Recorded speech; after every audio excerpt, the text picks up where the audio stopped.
The Chicago Bulls season came to an end for the second year in a row against the Miami Heat last night after the Bulls lost their playing game. We're going to talk about, kind of the feelings after the game and reactions from Bulls fans. We're also going to look at what the Bulls' spending power is in free agency, plus how did getting eliminated last night affect their draft stock, and we're going to go into the mailbag. All that and more right after this. You are now tuned in to Chicago Bulls Central, your number one place for all Chicago Bulls news and content.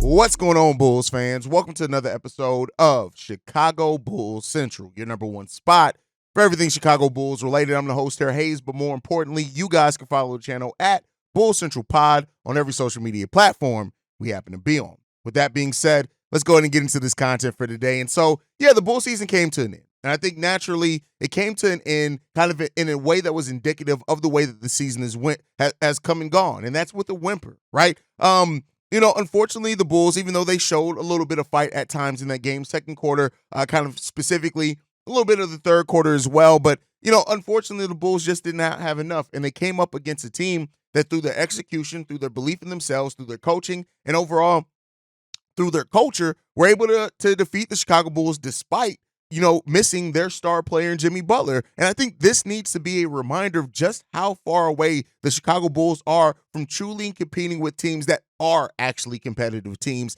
And things that make you act truly competitive is a culture, something that the Bulls do sorely lack thereof. And so, it sucks that the Bulls season came to an end, right? Because you want to see your team when they're in a position to win games, right? And some people were definitely hoping that the Bulls were going to lose the game. I had actually flipped my mindset on how I felt about the play until now.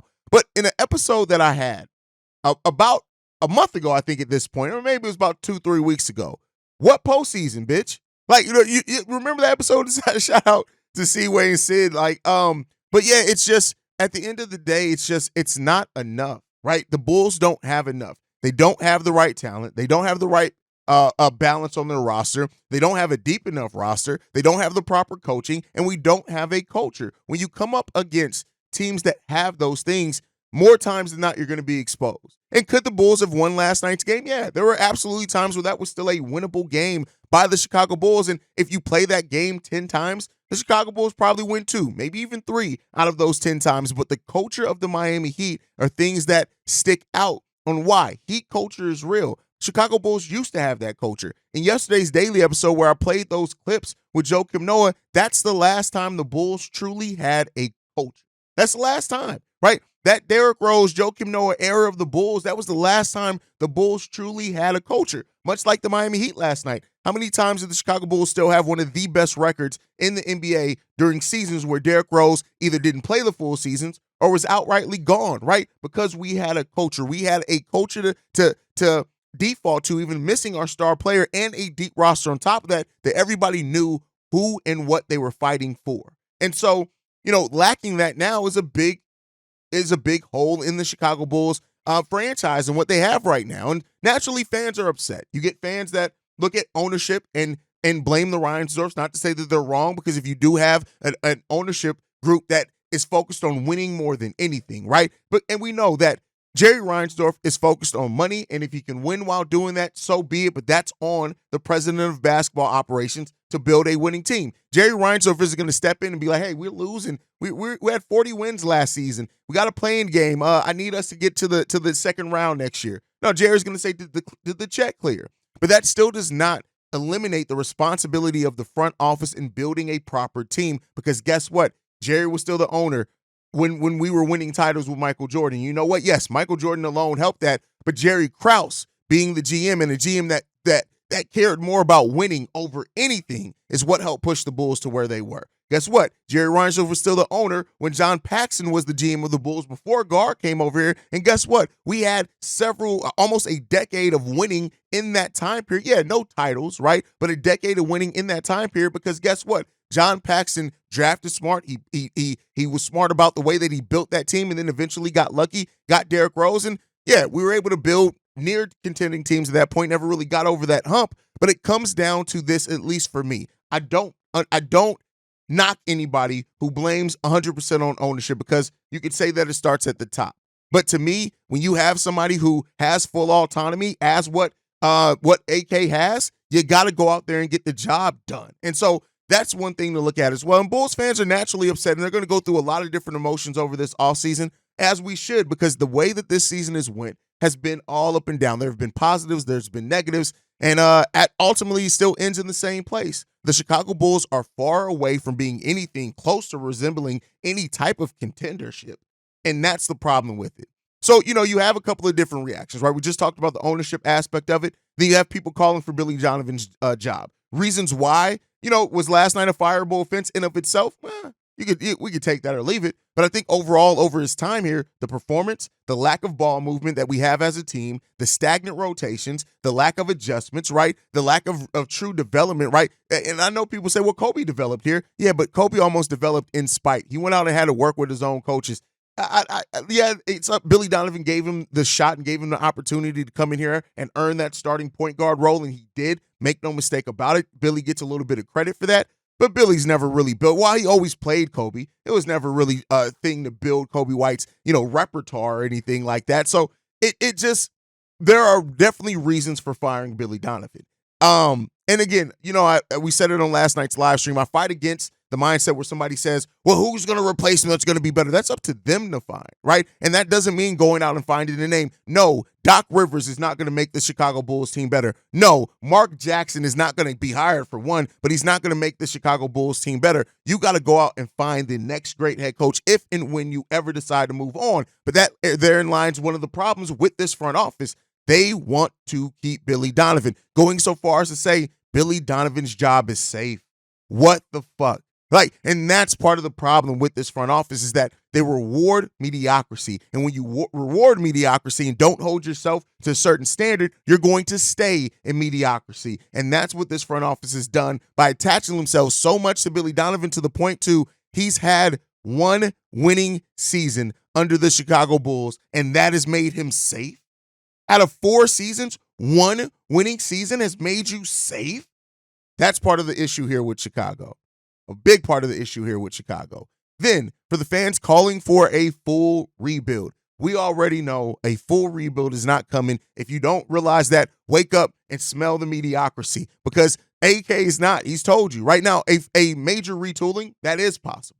But a full rebuild is not going to happen. It comes down to, will the Bulls move on from DeMar? Will they move on from Levine? Or will they do both, right? That's part of the questions around here as well. And I've said it before, my mindset is a lot of fans call for a rebuild, and all the rebuild really does is change their expectations and mindset on where the team are. Rebuilds, full blowing it up, just like in one offseason, very rarely actually works for a team. But hey, maybe the Bulls can change that. So it sends us into a place where the Bulls have 2 things coming up and opportunities that they can try to improve this team: the draft and free agency.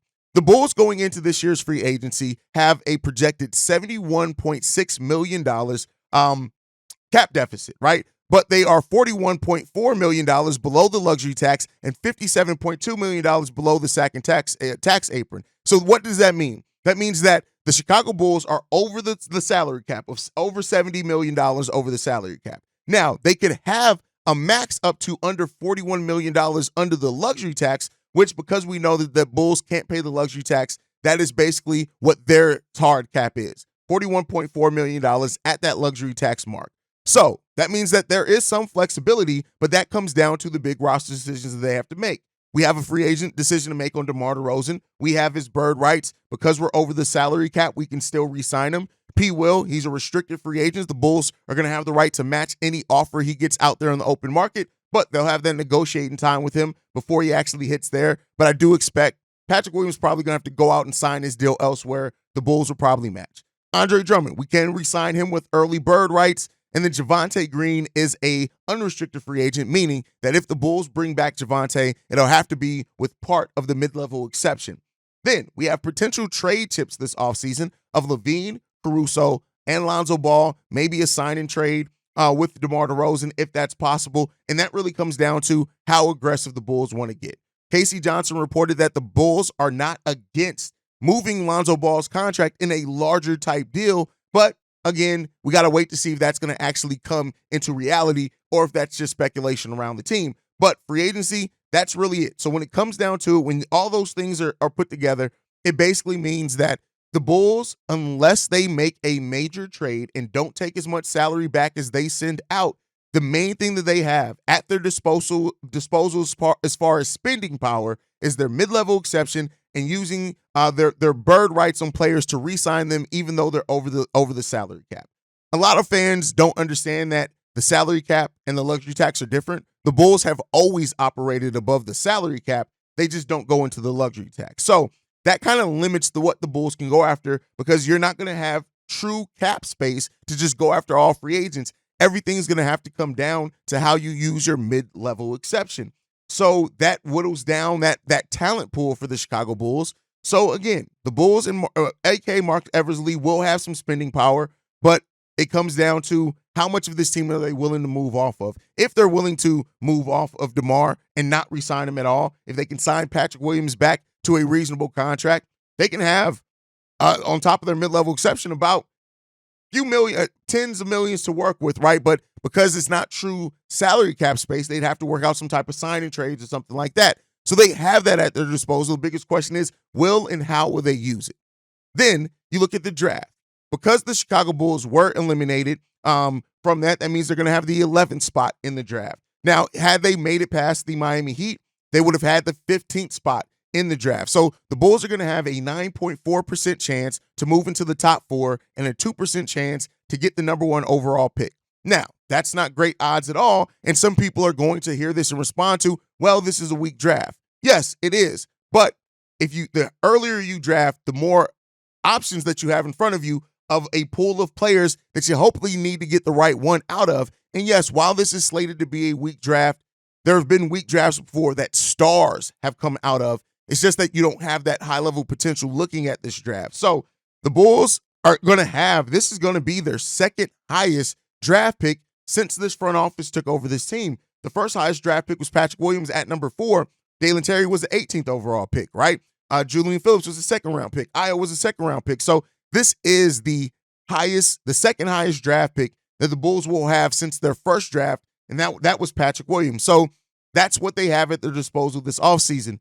And we'll see how the Bulls are going to use it. It's going to be a long offseason. It's going to be tough, guys, and it's going to probably be frustrating. But it's still Saturday. That means it's Mailbag Day. We got to get into these voicemails today. This one's from Charles. What's going on, Hayes? This is Charles again.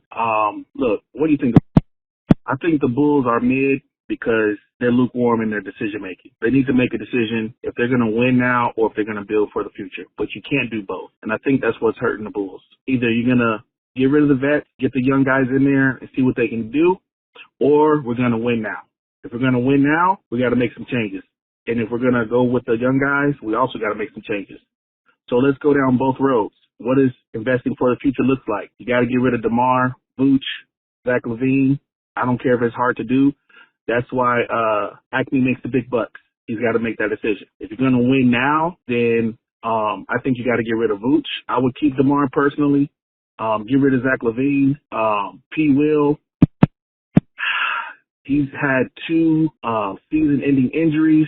P. Will got to go. There's free agents out there that can shoot, like Clay. There's guys out there that can score and rebound, like Pascal. I don't think we really need a scoring center, just a defensive center. So that's it. Tell me what you think. Peace. All right. Here, Charles, it's easy to say just get rid of guys and say, like you say, get rid of Vooch. It's not up to you to decide. But here's the thing. If you get rid of Vooch, you're going to have to give up some picks for a team to take him on. That's where Vooch is right now. And so giving up Vooch just to give him up actually hurts you trying to restock this team with young talent. That's the part of the conundrum that the Bulls find themselves in, and that's part of the problem, right? So no, unfortunately, you can't just get rid of Vooch just to get rid of Vooch. It's probably not going to happen. And to say that Patrick Williams needs to be go because he's had 2 season-ending injuries, you just aren't paying attention to what this front office does. Jamal Murray had multiple season-ending injuries, and guess what?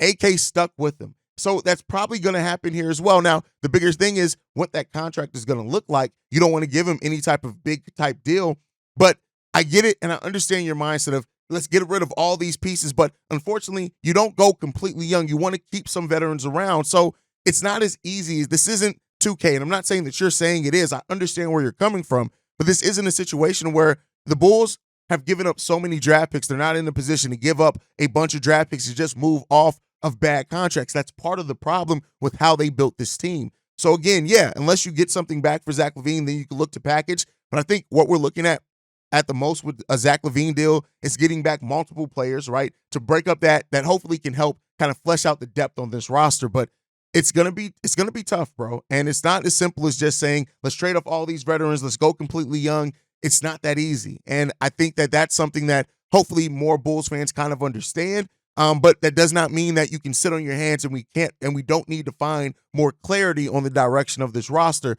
But there are still going to be some veterans that stick around. It just is what it is. It's just the reality of the situation, Charles. But thank you for the voicemail.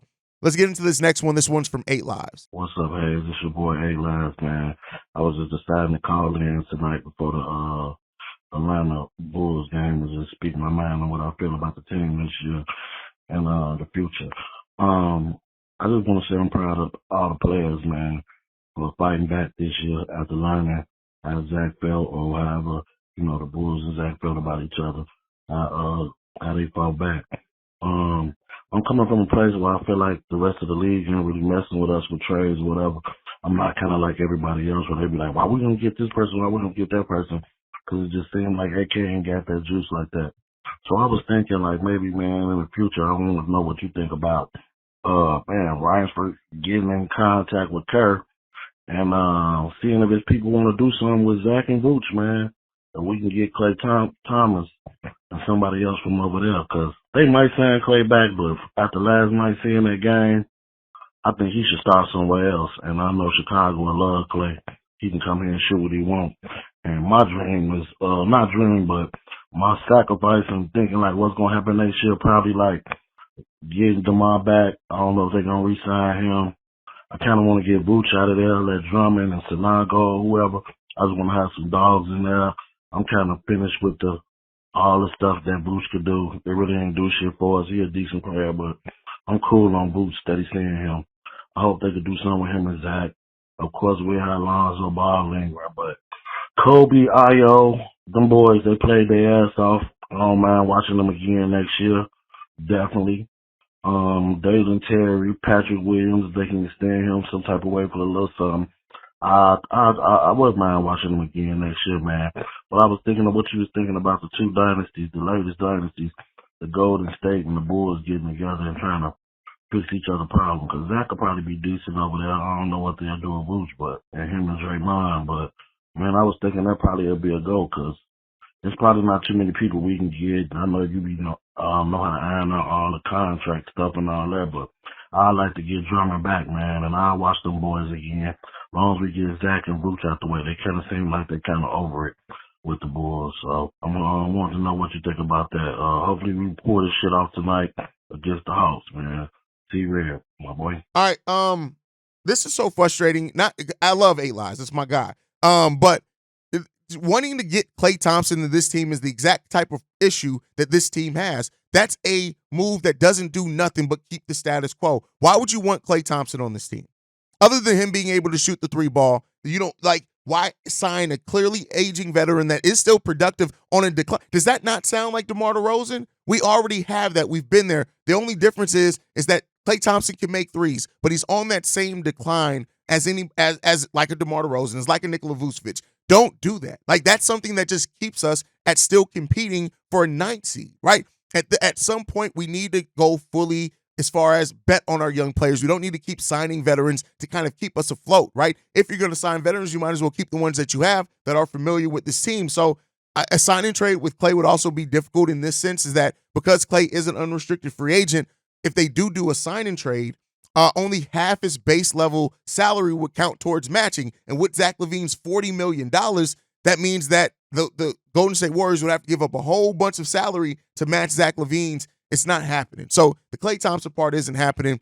And ultimately, like I said, if they do move on from Zach, I'd like to see get them acquire. If they're not going to, acquire a really good, young, promising player, is to get some vets or some depth pieces that are on shorter term deals. So then we can get back to true free agency, hopefully next offseason in 2025, not this summer. But you guys can let me know what you think on all that down below.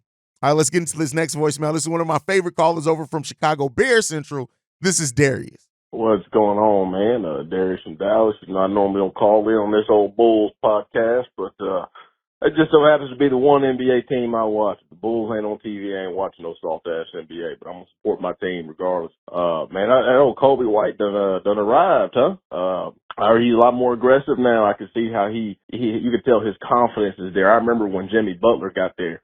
Jimmy didn't start off coming out of Marquette. He didn't start off being no high power scorer like he is. Jimmy was 3 years of 10 points a game, fucking up, couldn't hit the broadside of a barn. And then all of a sudden, man, he kept working at it, and then he had one of these signature games, just like Kobe just had, man. So I'm looking forward to seeing what's happening with him. I also want to say that when Vucevic just keeps his big ass in the paint, he's productive. All that stretch four bullshit, I don't want to hear it no more. Okay, he ain't knocking down threes like Jokic is or some shit for him to be sitting out there. If he is in the paint, just like we saw last night, that boy is productive. Put his back to that fucking basket, catch it, turn around, do your little hook shot, and get rebounds. That's what I want to see. Otherwise, I'd rather ride with Drummond starting. That boy always got energy. He a big ass Dennis Rodman. But that just goes to show you, man. No matter what you young kids like out there, I know y'all mesmerized by the step back three, and that was my biggest complaint with Zach LaVine. Is he comes down the court full speed just to do a step back three, but every time he goes and drives to the basket, nobody can stop him. And Kobe White, he kept doing that last night. He said, look, I'm going to go to the basket first, and once you stop that, then I'll talk about hitting the three. That's how Zach LaVine needs to play. That's how everybody needs to play the fucking game. You attack inside first. You got to see how strong they are in there, because if they're not strong in there, you can get them in foul trouble and get you some easy baskets and tire them the fuck out. That's the way the game should be played, not this step back bullshit. But yeah, man, enjoyed the game. We probably ain't gonna, we'll probably beat the Heat, cause I think Jimmy's a little hurt. So, we'll probably beat the Heat. But we ain't beating no Boston. No, we ain't beating Boston. But let's enjoy the ride while we can, fellas. Check this up there, man. Listen, I get what you're saying with Drum. Drum brings a lot of the intensity and defense that Vooch doesn't bring. One of the problems that we see with Drum, and we saw it a lot in these playing games, is the stupid mistakes that Andre Drummond makes sometimes. They're just stupid, right? Now, he wasn't fully healthy this playing, and I commend him for trying to come in and play these two games because, it wasn't looking good that he was going to be able to play at all. But at the end of the day, I hope the Bulls find the next starting center for this. Even if they don't start next year, I hope there's some players in here that can be projected starting centers, and I think that could fit with Kobe and what Io are doing a lot as well. Now, I completely agree with you on settling for bad threes. That is where the NBA is going, and it's just so frustrating as an old school fan. Like the sprinting down the floor for a step back three. I get it if you're taking a three in rhythm, but attack the rim, get to the free throw line, attack the teeth of the defense. That makes it easier for you to get threes when they realize, oh, we got to pack the paint, right? So I completely agree with that point, and that is something that Kobe White did greatly in that first playing game. We unfortunately weren't able to do it a lot against the zone defense of the Miami Heat last night, but I definitely agree with those things from you. Shout out to Darius there. Let's get into this next voicemail. This one's from Vaughn. What's up, Hayes? This is Vaughn. So I was thinking about some Zach LaVine trade. I got this idea that I had previously saw about, Zach LaVine for a Trae Young swap. I was thinking might be some variation of a trade that could actually be worked out there. But instead, Zach LaVine goes to the Hawks. Trae Young gets rerouted to a team like the Spurs, who has a lot of draft assets who can compensate the Hawks. They own a lot of Atlanta's picks. They even own some of our picks. Maybe we can get something like a Keldon Johnson, some salary filler like Devontae Graham or AJ Griffin, which I heard that the Bulls were interested in at one point. Maybe a couple seconds or whatever. While the Hawks would get, some first rounders. They get Zach LaVine, of course, and maybe, depending on if Torrey Craig, wants to stay or not, you could throw Torrey Craig in there as well. But yeah, I like the idea of, getting a package around, Keldon Johnson and then, AJ Griffin and then some salary filler with some picks. And if you don't like AJ, or if you don't like Keldon Johnson, maybe you swap him for, a bigger forward or something. But Let me know what you think. I think there is some type of 3 or 4 team deal out there that could be worked to get Zach LaVine, to a team like the Hawks with DeJounte Murray, which is his friend, or, getting Trae Young to the Spurs, where he would fit better. So let me know what you think, but that's an idea I came up with. Listen, as long as Trae Young does not end up here, like I don't want Trae Young here at all in any circumstances. Now, doing a 3 or 4 team deal is going to be extremely difficult.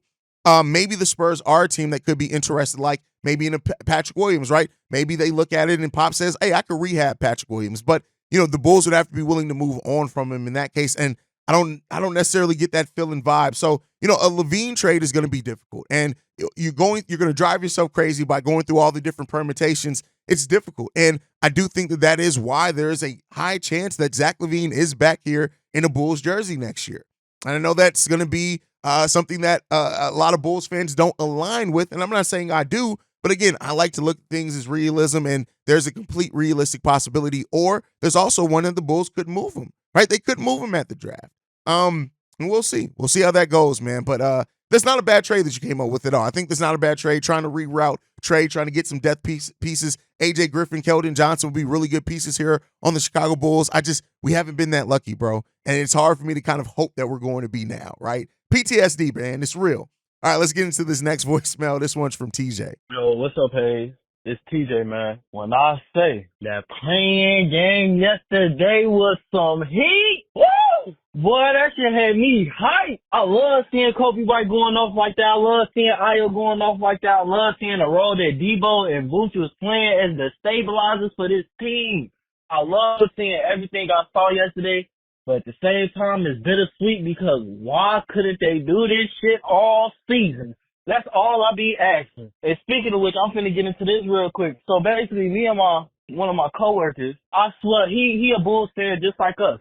We all Bulls fan here. And I love my team to death. I'll ride with my team through the bad, through the good. I'ma ride with them. But I'm also realistic. So, we was talking during the game, and he getting out his hopes up, talking about that they gonna win in 7, or they gonna push Boston at 7. And they basically finna give Boston a real run for their money.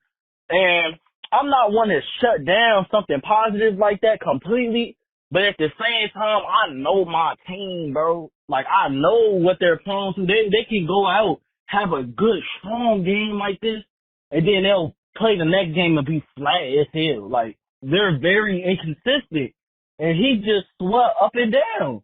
He sweat up and down that we finna do all these big things with the same team. Like they just changed who they are in one game. Like, don't get me wrong. If I'm wrong, I will be so happy. I'll be over the moon. We had even made a bet over it, that the Bulls over the first round. So if I lose that bet, I'm happy, bro. I get that money up in a heartbeat. I'll be so happy. But yeah, man, that's it. That's all I wanted to talk about. Go Bulls, C-Red, y'all.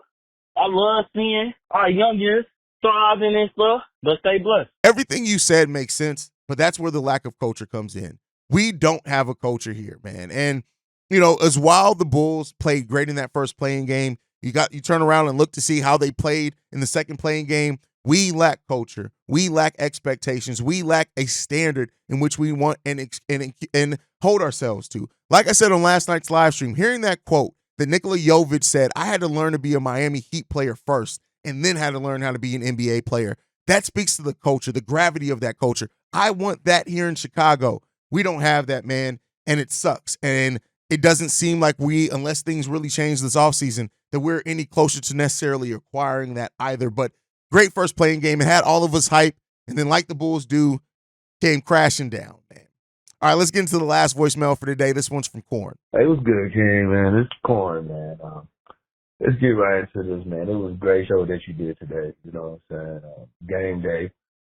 Right now, I don't know if we beat Miami or not. We don't know because this is before the game. So I'm going to talk about like if we did and the future. Because what you said today is you're absolutely correct. That's the scary part, man. It can happen. We can get into the playoffs. And I'm going to say this. Let us win 2 games against Boston. It can happen. We can get 2 games against Boston. Let us get 2 games against Boston. Yeah, this team is staying together. He's going. It's going to happen, man. If that happens, man, and we all know who's the key in this, man. Like I told you before, man, we all know who's the player that he thirsts for, that he thinks at this moment he just feels like he's so thirsty for it, and we all know who it is. It's Lonzo. So all about that right there. Once Lonzo get moved, I said this. I don't want. If Lonzo come back, okay, let's see. But I don't want to see it. I don't want to see it. But then again, it's intriguing as well too. If I want to play devil's advocate, right? Damn, man. Damn. Because it fucks me up as a fan too. Because I have that thought in my head too. What if Zach come back healthy? What if Lonzo? What if the extension of Kobe and Io and B will come back? What if this, and then we become this, and then I'm like, no, stop, Corn. There you go again, dreaming. It's all about Lonzo. Once we move on from Lonzo, that's when everybody else be moved. But it's not going to happen until that happens, and that's it. That's it. Much love, King. Appreciate you. I hope we win this motherfucking game, but if we don't, then shit will happen. Sad to say. Blessings. Man, anybody, and I know you're not saying it, Corn, but anybody who's still hoping that Lonzo Ball is going to come back and change anything, that's like praying or betting on hitting the lottery just to make your monthly bills. It's a shot in the dark, and it's not going to happen, right? So, listen, and I disagree with saying that this front office is waiting till Lonzo to do anything, because they have had flexibility and they continue to have flexibility. They just have to be aggressive at going out and getting it. If you tie your hands and say, well, we can't do nothing until this Lonzo's contract is $20 million. It's not like it's $40 million. It's not like it's a $45 million contract. You can still maneuver with having $20 million in bad contracts. So I got to disagree with saying that nothing's going to happen or nothing can happen to Lonzo. Now, the difference with that is it shouldn't, but is that what AK is doing? And that's a question that I can't answer, because AK does not look at the world the same way that we do, in a negative way. I say that about Ryan Poles on the Bears side, but it's in a positive way. Here, it's like, what the fuck are we doing? So if they are waiting for Lonzo, regardless if they're waiting for him to come back on the court or they're waiting for his contract to expire, that's not the salvation that the Bulls need, and that's not going to be what necessarily gets you to where you need to go either. And I hope that this front office is going into this offseason realizing that after, failing this season, and maybe, just maybe, we get an offseason to actually improving the team. But you guys can let me know what you guys think, as always, down below. Make sure you guys are following the show at Bulls Central Pod. You can send us any feedback, questions, comments, concerns, bullcentralpod@gmail.com. Lastly, if you want to leave a text message and our voicemail for the mailbag, the number to do so, 773-270-2799. We are the number one spot for everything Chicago Bulls related, thanks to you guys. And like I like to end every episode on, go Bulls. Love you guys. See red if you can, y'all. Peace. This has been a presentation of the Break Media.